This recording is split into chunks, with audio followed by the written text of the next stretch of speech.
Welcome back to Caffeine Confessionals. My name is Allan Aguirre. Recently, I wrote an article about the Inferno 2 where I talked about it having one of the greatest casts in MTV Challenge history. And today I'm going to do the opposite in this video, and I'm going to talk about one of the worst casts that MTV has ever made.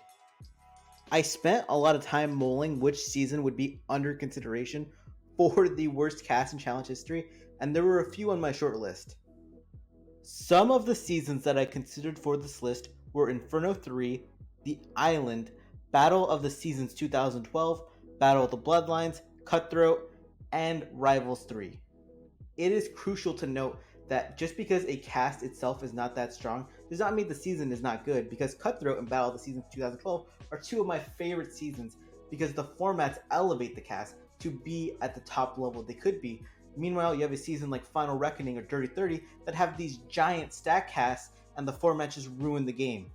Now, it came down to Rivals 3 and Battle of the Bloodlines for worst cast in Challenge history. Hilariously, these two seasons were actually back-to-back, so fans had to deal with back-to-back awful casts, and ultimately I chose Battle of the Bloodlines. Before I break down this train wreck of a cast, I'm going to explain how MTV went down the trajectory that they did to end up with such a bad cast. Bloodlines was already behind the 8 ball as it followed up Battle of the Exes 2, a season that was almost like the culmination of an era that began on season 21 Rivals, where all these players had done many seasons in a row, and a lot of them were kind of tired and they decided to either take a break or retire, or their lives went in completely different directions. Jasmine, John A., Teresa, Sarah Rice, all of them either got married or pregnant or both. There was a significant portion of cast members who were emotionally not ready to come back to the show following the deaths of DM Brown and Ryan Knight. People specifically like CT, Zach, and Jemmy. The Bloodlines theme also limited some people in that if they did not have an interesting or attractive family member, then it would be difficult for them to get cast on the show. Then again, looking at some of the Bloodlines who did get cast, maybe the standards weren't that high. First, we have to discuss the Bloodlines problem, and that is the fact that every veteran who brought a Bloodline on this show, their Bloodline was generally less attractive, less charismatic, and less athletic than themselves. It sometimes felt like MTV was casting terrible Bloodlines just to make the veteran cast member look better. Of the 15 Bloodlines who appeared, there were 5 who should have never sniffed reality TV, and I named those as Emily Reese, Anthony Cuomo, Rihanna Paulin, Larissa Nakagawa, and Candice Fowler.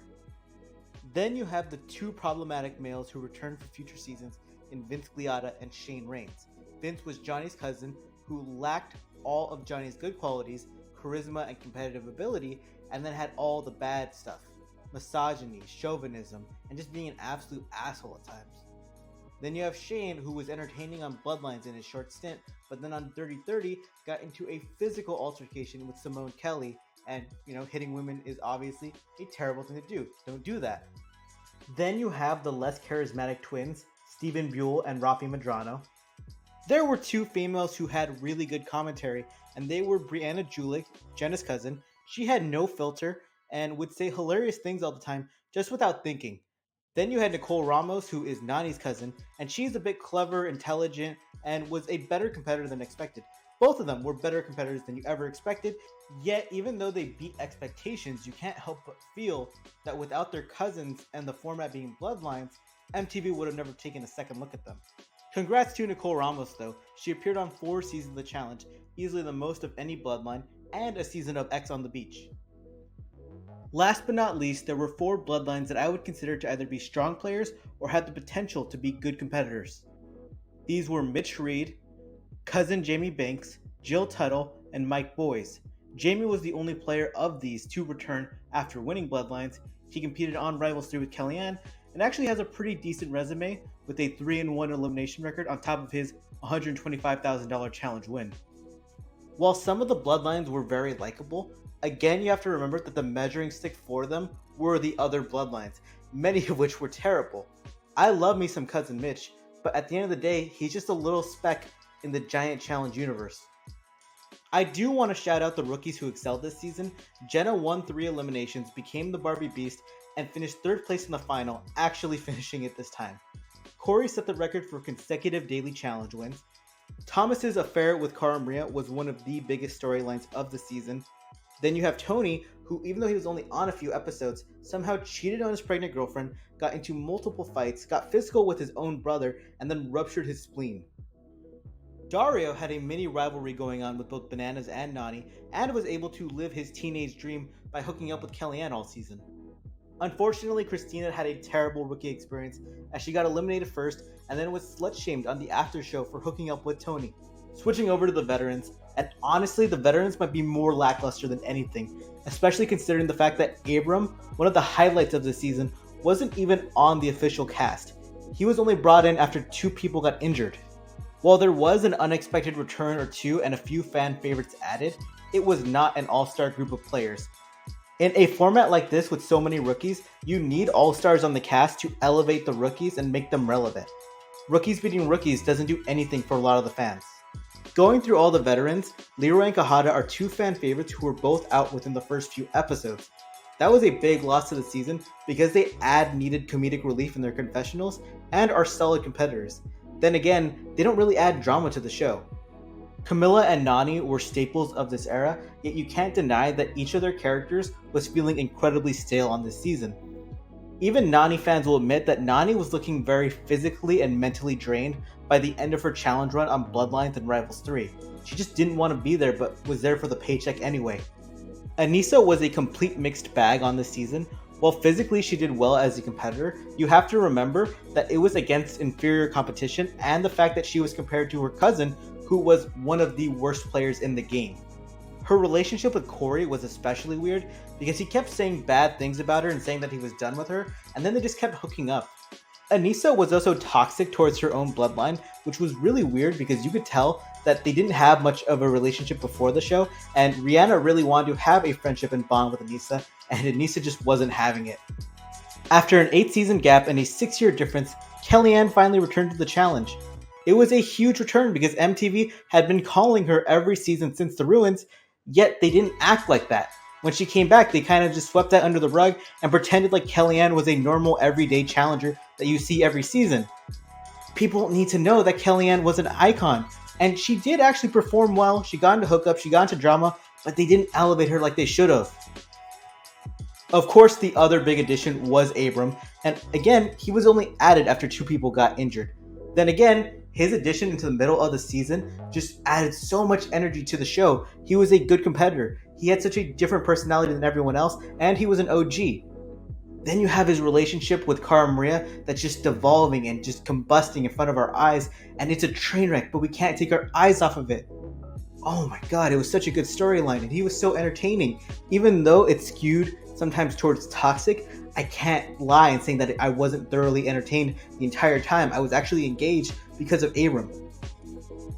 Again, even though Abram was an awesome addition to the show, you have to remember he's not on the original cast, and thus we have to ding the overall cast, because what would this show have been if Abram doesn't come in midway? It changes all the narratives for the rest of the season. Even with all the faults this cast has, I must now admit to you that Bloodlines is personally one of my favorite seasons.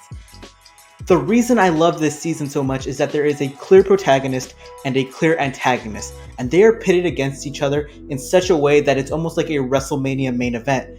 There is a plot line and a through line through the whole season where you follow these 2 characters just going at it one another. Sometimes they have to work together, sometimes the other person is sabotaging the other, and in the end, it climaxes in them facing each other in elimination. It is such a good story.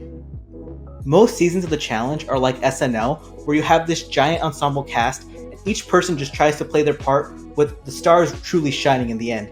This season, it doesn't have a great cast, so they just focus on 2 players, and they build the story around that, and those 2 players truly shine. It's a different change of pace, and it's almost like a movie. Of course, I am referring to Cara Maria and Johnny Bananas. Cara's most recent season was Free Agents, where she gained a lot of fans by displaying a newer, more confident Cara, who was also just kicking ass in eliminations.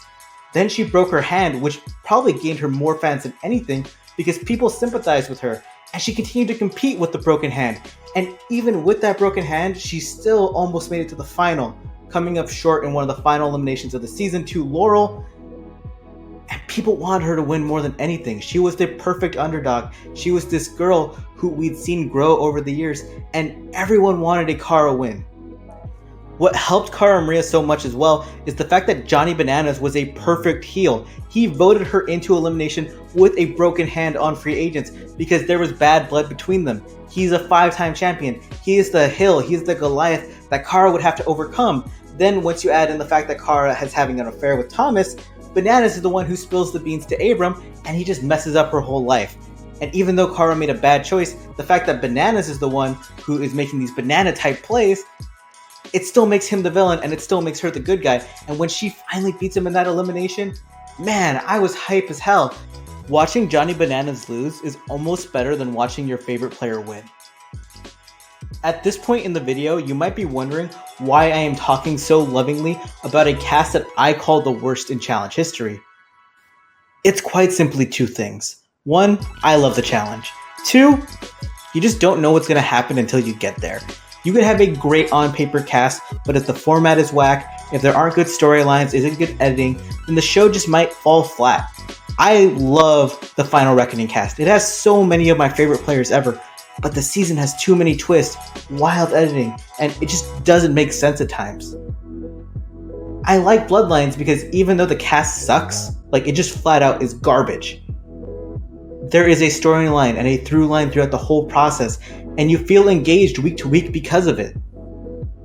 Not every season can be like the Inferno 2 where you have both an iconic cast and iconic gameplay. It just doesn't work